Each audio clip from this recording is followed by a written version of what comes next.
Hi, I'm Mariah. Welcome to the Generator Way. This is my space to share my journey with human design. And in today's video, I wanted to talk to you about how I've identified my sacral response, even as an emotional authority. So I am an emotional generator. And even though I have an emotional authority, I still think it's really important as a generator for you to be able to identify your sacral response. I personally think this is going to be different for everybody. So your sacral response is that gut reaction. I really started trying to tap into that and seeing where I feel it in my body. And for me, it's more in my chest. So if something is a yes for me for that sacral response, yes, I feel a release in my chest. It's an opening in my chest. If it's a no, it feels more tight and I actually can kind of feel it tightening.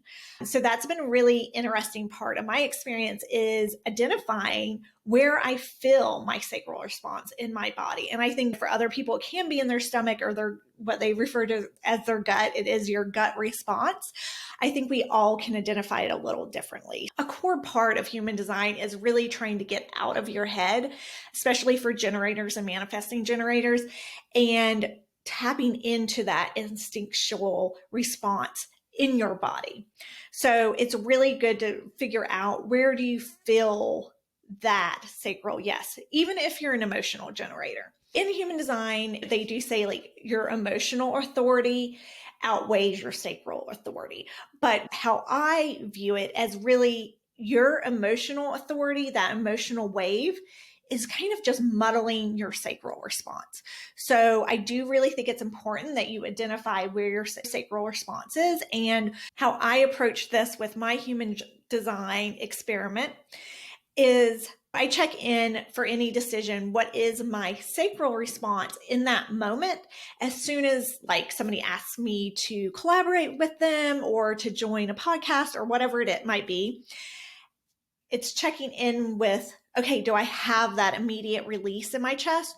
Or does it kind of feel more tightening in that moment? But I also know as an emotional generator that my emotions may be influencing that.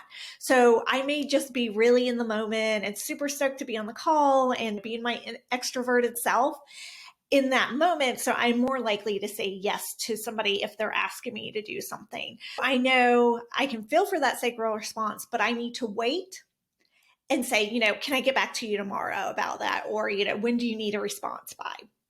And then check back in. But we're still, even though we're emotional authorities, we're still checking for that sacral response as generators. That's still a very core place to check in for your decision making. Don't let that writing out your emotional wave overshadow that you still are going to have a sacral response. I think about the emotional authority as muddling the sacral response. So it's going to give you an unclear maybe access to your sacral response. So it's important to check back in when you can tell if you're in an emotional high or emotional low. A little trick that I found that kind of works for me is if it's like a bigger decision, one of those decisions that weighs on your mind, is sometimes I'll check in as soon as I wake up, if it's one of those kinds of things, because I typically feel that I'm more in a neutral state when I first wake up. I mean, of course, there's always those days when you wake up on the wrong side of the bed.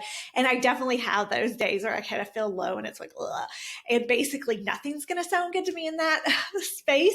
So not those mornings, but a lot of mornings when I'm kind of less charged from other things in my environment and things around me, that's a good time for me to check in on those more pressing decisions and those larger decisions.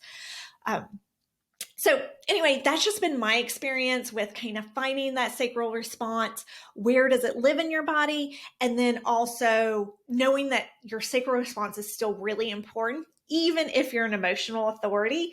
Don't let that kind of override you identifying that sacral response, because that's still part of your best path to making the best decisions for yourself.